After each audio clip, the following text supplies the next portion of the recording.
성부와 성자와 성령의 이름으로 아멘. 은총이 가득하신 마리아님 기뻐하소서. 주님께서 함께 계시니 여인 중에 복되시며 태중의 아들 예수님과 복되시나이다. 주의 성모 마리아님 이제와 저희 죽을 때 저희 죄를 위하여 부르소서. 아멘. 성부와 성자와 성령의 이름으로 아멘. 네, 오늘은 기도의 수비는 뭐예요? 지키는 거죠? 무엇을 지켜야 하는가? 저도 그렇지만 여러분들도 잘 아시겠지만 삶을 정리하다 보면 갈등이 생겨요. 그렇죠? 근데 신부님 어떻게 우리 이사 지겨워 죽겠어요. 신학교 때부터 학기마다 옮기고 또 보좌 신부 때 몇 번 옮기고 임기 바뀔 때마다 이렇게 이사를 하잖아요. 근데 그냥 이사할 때마다 이렇게 짐이 늘어나요.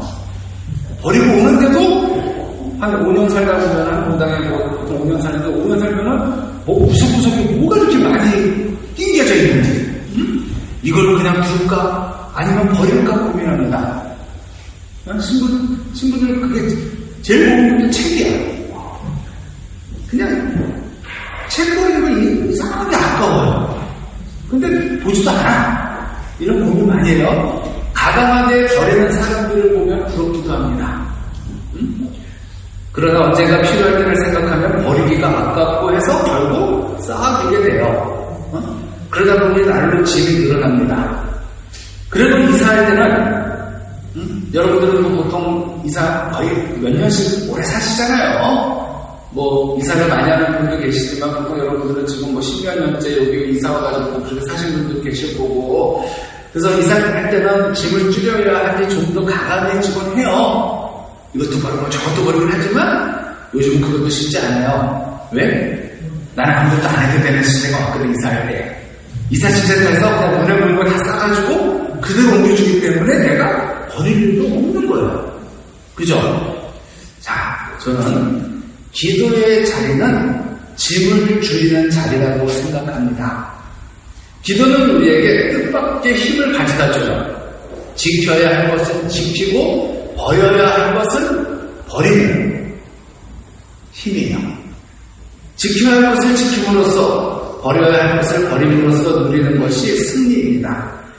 인생의 주인을 알면 인생에 집착하지 않습니다. 인생의 주인이 누구예요? 하나님인데 자꾸 내 거라고 생각하니까 뭔가 집착하는 거죠. 내 입대로 하는 거고, 생명의 주인을 알면 오히려 생명에 집착하지 않습니다. 주인이 요구하시면 언제든지 드려야 하기 때문이에요. 내 생명 누가 주셨어요? 하나님. 그래요. 그러면 하나님께서 이제 그만 줘. 반납해. 그럼 어떻게 해요? 반납해야죠. 자, 그래서 기도의 자리는 나그네의 자리입니다. 그래서 일찍이 최예준 선생님이 뭐라고 했어요? 인생은 되게 오래전에 이 얘기를 했잖아요. 정말 인생은 나그네 길이에요. 바로 기도의 자리가 나그네 길입니다. 나그네는 짐을 많이 두지 않습니다. 옛날에 우리 어렸을 때 만화 같은 거 보면은 방랑식 김삿감 이런 거 보면은 여기 어깨에 거기 볼짐이라 그러나? 볼짐 하나 달랑 메고 이렇게 가는 거 보잖아요? 속옷도 안 갖고 다니는 거 아니에요? 그 당시에 속옷도 없었을 테니까 그런 거 이렇게 가는 거 보면은 나그네는 짐이 많지 않아요. 특별히 어디 여러분들이 기회가 있는지 모르겠지만 저 스페인에 가면 산티아고라는 길이 있잖아요. 순례길이에요. 거기를 800km라고 해요. 근데 포르투갈까지 가면 1000km가 넘어요. 저 대서양까지 가는 길이 있는데 거기 갈 때 짐을 어떻게 갖고 가야겠어요? 이것도 필요하니까 넣고 저것도 필요하니까 넣고 이렇게 넣고 가면 어떻게 돼? 배낭에 죽어요. 그리고 그게 걷는 사람들은요 되게 인심이 좋아진대요. 무거우니까 다 줘버리고 이거 가져. 정말 필요한 것만 빼고는 다 주게 된대요. 왜? 정말 그게 걷다 보면은 이 물병 하나도 귀찮은 거야. 텀블러 하나도 무거워. 그러니까 거기 걷는 사람들은 짐을 아주 간소하게 해요. 뭐 에베레스트 이런 데 가서 다르거든요. 거기는 짐이 필요하잖아요. 생존의 문제니까. 근데 순례길이 달라요. 거기에 뭐 속옷도 뭐 10벌씩 뭐도 뭐 넣고 이렇게 할 수가 없대요. 자, 늘 옮겨 다녀야 하기 때문이에요. 결혼해서 27번이나 이사를 했다는 분을 만난 적이 있어요. 군인 가족이 그래요. 군인 가족이 그래요. 특히 장교. 부사관보다 장교 쪽은 해마다 이렇게 이사를 하고 툭하면 이사하고 하기 때문에 그래서 어느 순간 애들이 좀 크잖아요? 그러면 여자는 애들 데리고 어디 딱 정착을 해요. 그리고 남자가 왔다 갔다 하고 주말에 올라오고 전에 분당에서도 해병대 대령분이 계시는데 아니면 해병대하고 상관없잖아요.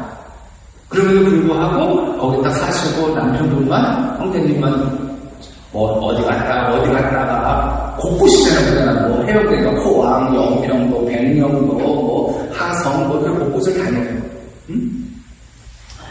1년에 2번 이사한 적도 있고, 그러려면 짐을 많이 가질 수가 없겠죠. 이 땅에서 나름의 인생을 살려면 짐을 좀 줄여야 할 겁니다.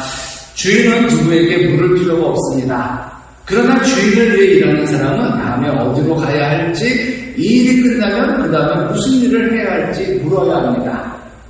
이렇게 묻는 것이 기도예요. 제가 무엇을 해야 합니까? 무엇을 하기를 바라십니까? 기도의 자리에 앉아야 자신이 누구인지 알고 깨달아요. 자신이 기도해야 하는 존재임을 기억하는 것이야말로 지혜 중에 지혜입니다. 그래서 지혜로운 사람은 공부를 많이 하는 사람, 즉 지식이 많은 사람이 아니라 기도하는 사람이에요. 하나님께 염증 있는 사람, 그 하나님의 뜻을 삶에 실천하는 사람, 옮기는 사람, 이런 사람이 지혜로운 사람입니다. 공부 많이 했다고 지혜로운 건 아니에요. 오히려 공부를 많이 해서 지혜롭지 못하는 경우가 많아요. 왜? 하나만 공부했기 때문에. 하나만 공부했기 때문에 다른 걸 몰라. 어떻게 될지 모르는 거야. 그게 요즘 젊은이들의 특징이에요. 하나는 열심히, 하나만 공부, 한참만 보는 거예요. 그래서 변호사나 검사는 법전만 공부하고, 의사는 의학책만 보는 거야. 주변 걸 못 봐요. 그러니까 다른 걸 모르는 거야. 그리고 부모님들이 뭐라 그래요? 넌 아무것도 신경 쓰지 마. 뭐만 해? 공부만 해. 이게 얼마나 애를 망치는 줄 아닙니까? 아니면 너도 엄마 아빠가 얼마나 힘들게 돈을 버는지 얼마나 힘들게 사는지 알아야 돼. 알려줘야 돼요. 그래야 엄마 아빠의 고통에 동참하게 되는 거야. 근데 엄마 아빠가 뭐라 그래요? 너는 공부만 해. 진짜 공부만 해서 공부밖에 모르는 남의 아픔도 모르는 애들 되는 거야. 왜 걔는 공부만 해야 됩니까? 엄마가 바쁘면 설거지도 하고 아빠가 바쁘면은 뭐도 하고 할 줄 아는 이런 아이를 만들었어야 되는데 우리 부모님들이 그냥 공부만 해. 그러니까 아무리 힘들어도 얘는 공부만 한 거예요. 공부만 잘했어요 진짜. 그러니까 형제들 아픈 것도 모르고 엄마 아빠 고통도 모르고 지밖에 모르는 괴물을 만들었어요 부모님들이. 정말 괴물들이 얼마나 많아요. 그리고 그래서 공부만 했더니 뭐가 됐어? 폐인 됐어요. 그래서 이것도 박사도 따는데 어디 있어? 집 앞에서 안 나와. 왜? 공부만 해서 다른 할 줄 모르는 거예요. 사람들하고의 성부의 가장 큰 비결은요 관계예요. 관계. 사람들과의 관계인데 공부만 해서 관계성이 없어. 사회성이 없는 거예요. 그러니까 어떻게 돼? 일을 못하죠. 일을 못하는 거예요. 왜? 아니 회사 가면 혼자 일하니까 팀이라는 게 있잖아. 팀이라는 거에서 내가 양보할 때 이런 게 없으니까 그만둔대요. 그만두고 싶대요. 그것도 누가? 엄마가 전화해서 오늘 못 다니겠다고. 자기가 알아요. 자, 그러므로 기도의 자리는 승리의 자리이기도 한데 어떻게 해야 기도를 승리할까? 먼저 기도의 자리에서 자신을 꺾어야 합니다. 자신을 내려놓아야 하나님의 뜻을 분별하고 걱정과 염려를 내려놓습니다. 그 결과 승리하는 거예요. 늘 하시던 대로 기도하시던 예수님께서는 이게 중요한 거예요. 늘 하시던 대로. 그래서 기도는요, 습관인 거예요. 늘 하던 대로가 뭐예요? 습관이잖아요. 근데 습관이 아니죠. 습관을 넘어서서 늘 하시던 대로 뭐예요? 생활인 거예요. 그래서 우리가 자꾸 반복하면 습관이 돼요. 이 습관은 뭐가 돼요? 내 삶이 되는 거예요. 이 삶은 내 인생인 거죠. 자, 늘 하시던 대로 기도하시던 예수님께서는 체포를 당하실 때나 신문을 받으실 때나 채찍질을 당하실 때나 십자가에 못 박히실 때나 한결같으셨어요. 그러나 겟세마네 동산에서 예수님께서 3번이나 깨워주셨는데도 번번이 잠들었던 베드로는 어땠습니까? 예수님께서 체포되시자 문지기 소녀 하녀가 당신도 저 사람의 제자 가운데 하나가 아닌가요? 하고 물었을 때 두려움에 사로잡혀서 예수님을 부인하고 말았어요. 난 모른다고. 난 저 사람을 모르고 맹세까지 했죠. 버리라도 먹겠다고. 기도해야 할 때 기도하지 않으면 두려움에 떨며 숨게 되어 있어요. 하느님이 안 보이니까 세상이 더 커 보이는 거예요. 성경은 신앙 여정에서 그런 일을 겪지 않으려면 이렇게 기도해야 한다고 가르칩니다. 잠언 4장 23절. 무엇보다도 내 마음을 지켜라. 거기에서 생명의 샘이 흘러나온다. 자, 기도로 지킬 만한 것들이 여럿입니다. 그 중에 가장 먼저 무엇을 지켜야 할까? 그것은 바로 마음입니다. 그래서 내 마음을 지켜라. 잠언에서 그렇게 합니다. 무엇보다도 내 마음을 지켜라. 마음은 뭘까요? 생명의 근원입니다. 성경은 생명의 샘이 마음에서 나온다고 말합니다. 다른 종교에서는 마음 공부를 특히 강조해요. 마음 공부, 평생 수양하며 마음 공부하라고 가르칩니다. 그러나 그리스도인들은 마음 공부만 하는 사람이 아니에요. 말씀에 마음을 묵는 사람입니다. 말씀에 마음을 묶어야 돼요. 말씀이 마음을 다스리도록 내어주는 사람이 그리스도인이에요. 이렇게 내어주는 것을 묵상이라고 합니다. 마음의 묵상의 길이 열리는 것이 복이에요. 그래서 우리 불교 보면은 참선이라고 그러잖아요. 여러분들은 절에 안 가는 거 얼마나 감사한지 몰라요. 절 가면 무릎 팍팍해서 못 앉아요. 앞바다리하고 얼마나 아픈데. 그래서 그 훈련소에서 지금은 모르겠는데 훈련소에서 신교대에서 이렇게 가요. 개신교, 성당, 절을 가요. 근데 처음에는 개신교를 좀 가요. 왜? 먹을 걸 많이 줘. 우리 절에 가요. 성당은 별로 안 가요. 근데 한 주, 2주 지나면 성당에서 애들이 좀 몰려와요. 왜 그런지 아세요? 개신교는 먹을 걸 주는 건 좋은데 시끄러워. 잠을 못 자. 계속 찬양하게 하니까. 그리고 저는 다리가 아파서 못 자. 허리가 아파서 직선다리 하고 있으니까 그때 의자 없게 저런 의자가 없잖아요. 근데 성당은 딱 시작한다고 하는 거 앉으면 그다음부터 자. 끝날 때 깨워줘. 이제 그만 가라. 그런 신부가 이제 일어나야지 가야지. 그리고 저 때는 조교는 들어가라고 그러고 그 지하에다가 7월, 8월 훈련소 생활을 했는데 덥잖아요. 그러니까 아직 점심 먹을 때가 시간이 남았으니까 스치로풀 이런 덧질 깔아주고 자, 한 시간 자. 재워줬어요. 그 문종신분이. 그게 소문나니까 서로 성당 가겠다고 그러더라고. 우리는 그리고 먹을 것도 많이 안 줬어요. 냉차게 그랬는데 어쨌든 절에 가면은 참선을 하면서 비유라고 해요. 공이죠. 거기는 비유를 강조해요. 비워야 되는데 마찬가지로 우리도 성당도 비워요. 근데 왜 비워요? 채우려고. 우리는 비움이 아니라 채움이에요. 뭘로 채워? 말씀으로 채우는 거고 하나님의 사랑으로 채우는 거죠. 비우기 하면 안 돼요. 비우는 이유는 채우기 위한 거예요. 저는 불교는 그냥 비움만 강조하지만 우리는 비움이 아니라 충만한 채움. 충만이에요. 충만.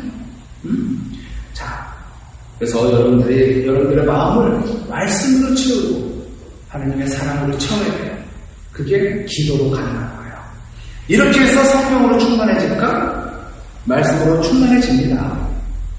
성령 충만해진다고? 말씀으로. 어떻게 해야 영원한 생명을 얻을까? 말씀으로. 말씀의 씨앗이 뿌려지고 그 씨앗이 자라는 것이 영원한 생명이기 때문입니다. 사람은 사라지더라도 말씀은 사라지지 않습니다. 사람이 어느 날 홀연히 사라진 뒤에도 말씀은 빈전이 되고 생명이 되어 영원토록 이어질 것입니다. 왜냐하면 하느님의 말씀은 살아있고 힘이 있기 때문이죠.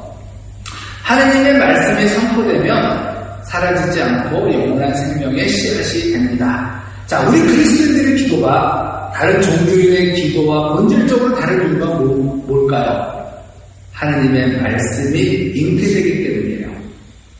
그 말씀이 내 마음을 지켜주기 때문입니다. 그리스도인은 마음을 공부하는 대신에 말씀을 먹음으로 마음을 채우는 거예요. 말씀을 먹음으로 마음을 채워요. 그럼으로써 영원한 생명의 열매가 맺히기 시작하는 것입니다. 말씀이 내 안에 있으면 말씀을 따라 청합니다. 말씀을 따라 청하는 것이 영적인 기도예요. 자기 생각을 따라, 자기 욕심을 따라 청하는 것은 육적인 기도죠. 그러니까 기도예요. 똑같은 기도인데 잘못 바치는 기도가 될 수 있는 거죠. 내 기도가 왜 안 들으시지? 왜 하나님 내 기도 안 들으시지? 잘못 청하기 때문에 그런 경우가 그럴 확률이 아주 높아요. 그냥 간절히 기도한다고 다 올바른 기도는 아닌 거예요. 자, 말씀이 마음을 다스리게 하지 않으면 자기 생각과 욕심이 마음을 일전히 사방으로 끌고 다닙니다. 마음이 고요함이 없어요. 고요함이 없는 마음으로 기도하면 기도에도 평화가 없고 응답이 없습니다. 여러분들이 기도 많이 했는데 뭔가 어떨 때 이상할 때가 있을 거예요. 허탈할 때가. 바로 그럴 때가 바로 그런 것 같아요. 내가 나를 끌고 가는 것이 힘들지 주님 손에 이끌려간다면 무엇이 힘들겠습니까? 그쵸? 여기서 저기 어디야? 예를 들면 저기 어디야? 그냥 양평을 가는데 내 발로 가는 게 힘들지 자동차 타고 가는 게 힘들겠어요? 그쵸? 어떻게 보면 주님 손에 이끌려가면 아무 힘들 게 없어요. 내가 마른 땅을 종일 걸어가는 게 힘들지 주님 등에 엎어가면 뭐가 힘들겠어요? 어리석은 사람은 죽을 힘을 다해 혼자서 해내려고 하지만 지혜로운 사람은 자기보다 능력 있는 사람을 찾아가지 않겠어요. 그 어리석은 사람은 맨날 혼자 끙끙 앓는 거예요. 무슨 일이 생기면. 근데 지혜로운 사람은 물어봐요. 하다가 이거 아니다 싶으면 제가 어떤 길을 가야 될까요? 라고 물어보는 거죠. 평생 자기 힘으로 다 가지려고 애쓰는 사람은 어리석은 사람입니다. 그렇다고 해서 뭔 일마다 다 기대는 걸 얘기하는 건 아니에요. 자, 그리스도인은 가진 것이 없어도 다 가진 사람처럼 삽니다. 그래서 넉넉하고 여유 있는 거예요. 그래서 줄 게 있는 거예요. 근데 어떤 사람은 통장에 돈이 그렇게 많아도 가난해. 왜? 줄 게 없으니까. 나눌 게 없어요. 그 사람은 돈 많고 어떤 아이가 이제 부자가 있고 가난한 사람이 있었어요. 부자는 자기 창고에 엄청나게 쌀도 많고 먹을 게 많았어요. 근데 가난한 사람은 그냥 근근히 살아요. 근데 부잣집 아들이 그런 거예요. 아빠 우리 부자 맞아? 우리 부자야. 왜? 저기 창고 가봐라. 얼마나 먹을 쌀이 많냐. 근데 이상해 아빠. 우리 지금 가난한 것 같아요. 왜 그게 뭔 말이야. 옆집은 먹을 게 없는데도 어려운 분들에게 나눠줄 게 있는데 우리는 그렇게 많은데도 어려운 분들에게 나눠줄 게 없잖아요. 어떻게 보면 우리가 더 가난한 것 같아요. 나눠줄 게 없어서. 맞죠? 맞는 거예요.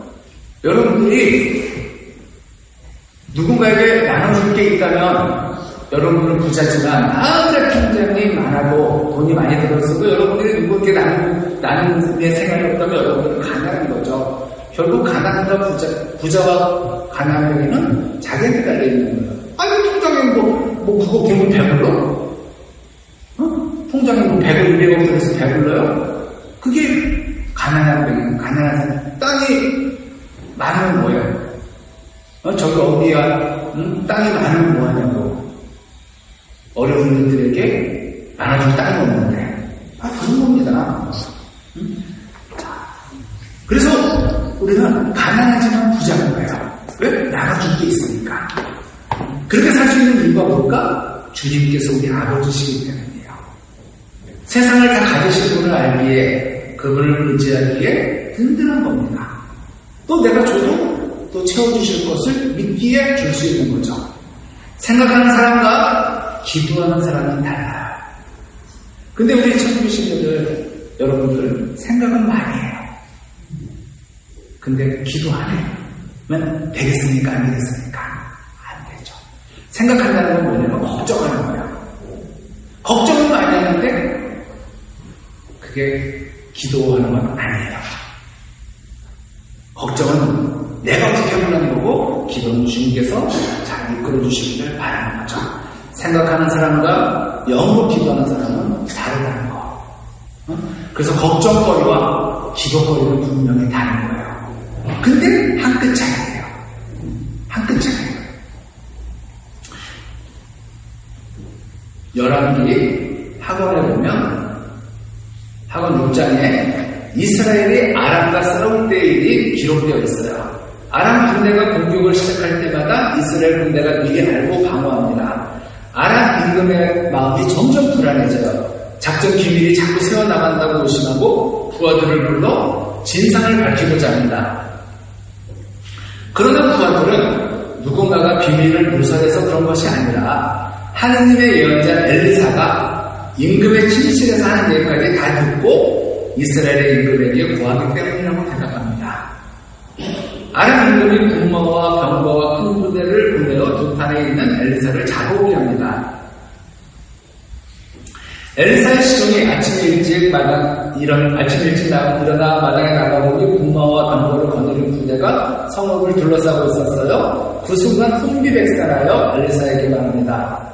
하느님의 사람의 시종이 아침 일찍 일어나서 밖에 나갔다가 군마와 병거를 거느린 부대가 성읍을 둘러싸는 것을 보았습니다. 그 종이 엘리사에게 아이고 주님 이걸 어찌하면 좋습니까? 하고 물었다. 엘리사는 두려워하지 마라.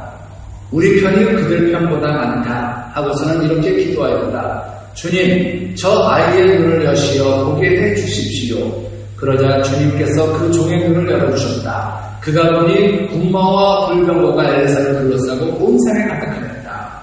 지금 엘리사의 시종은 같은 상황에 놓여 있어요. 둘 다 적군에 포위되어 있습니다. 시종도 기도하는 사람이었을 거예요. 기도의 거장과 함께 지내면서 기도하지 않았을 리가 없잖아요. 자, 하지만 그는 아침에 눈을 뜨자마자 세상으로 나갔어요. 그동안 엘리사는 뭘 했을까? 그는 아람 군대가 자기를 잡으러 온 것을 알았을 겁니다. 그는 방문을 열기 전에 기도하는 사람입니다. 세상에 나가기 전에 기도하는 사람이에요. 시종은 눈을 뜨자마자 세상으로 나가지만 엘리사는 먼저 하나님께 나아갑니다. 시종은 세상을 먼저 보고 엘리사는 하나님을 먼저 대면합니다. 시종은 세상의 고난을 보자 즉각 두려움에 빠지지만 엘리사는 세상보다 크신 하느님을 대면하기에 평화롭습니다. 그래서 여러분들이 아침에 일어나자마자 성호부터 긋고 하루를 시작하셔야 되는 거예요. 그거는 오늘도 하느님과 함께 하겠다. 하느님의 눈으로 세상을 보겠다. 하느님으로 무장하겠다는 뜻이야.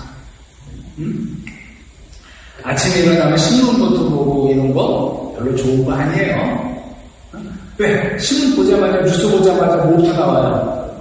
욕부터 나오잖아. 아침보다 좋은 걸 지금 욕부터 해서 쓰겠습니까? 자, 왜 세상에 두렵지 않겠습니까? 하지만 세상보다 크신 하느님을 보면 달라져요. 세상보다 크신 분이 내 안에 계시면 달라지는 거예요. 마귀가 새카맣게 몰려들어도 두렵지 않습니다. 마귀 때보다 더 크고 힘이 있으신 분이 나를 감싸고 계심을 알기 때문입니다. 전능하신 분의 그늘 아래 있음을 알면 두려워하지 않습니다. 이것이 믿음의 자리요, 기도의 자리입니다. 기도의 사람은 비전의 사람이에요. 영의 눈으로 보기 때문이에요. 엘리사는 기도의 자리에서 산에 가득한 군마와 불병거를 이루었지만 시종은 보지 못해요. 즉 기도하는 사람은 남들이 볼 수 없는 거를 보는 사람이에요. 볼 수 있어요. 두 사람이 다 같이 눈을 뜨고 있어도 보는 사람과 보지 못하는 사람이 있기 마련입니다. 엘리사는 두려움에 떨고 있는 시종을 안심시킵니다. 그가 하나님께 다시 기도해요. 주님, 저 아이의 눈을 여시어 보게 해주십시오. 라고. 시종은 눈앞에 펼쳐진 모습에 입을 다물지 못해요. 그리고 그도 더는 두려워하지 않습니다. 왜? 봤으니까. 우리가 더 세네. 자, 이것이 기도의 자리에서 드려야 할 기도입니다. 엘리사가 시종을 두려움에서 건져주었듯이 우리도 두려움에 사로잡힌 사람들을 건져낼 수가 있어요. 이것은 먼저 믿는 이의 역할이자 할 일이에요. 못 보던 것에 눈을 뜨는 것이 승리입니다. 하느님을 모르는 사람이 하느님께 눈 뜨도록 하는 것이 승리입니다. 불안한 사람에게 평화를 안겨주는 것이 승리입니다. 그래서 기도의 자리는 승리하는 자리인 거예요. 오늘 여기까지 할 거예요. 그래서 이제 다음 주에는 기도하면서 이미 믿은 줄, 이루어진 줄로 믿어야 된다는 거. 한번 설명을 하겠습니다. 왜냐면 그 성금요일은 못해요. 성금요일은 못하니까 좀 반씩의 양을 마쳤습니다. 꺼주세요. 성부와 성자와 성령의 이름과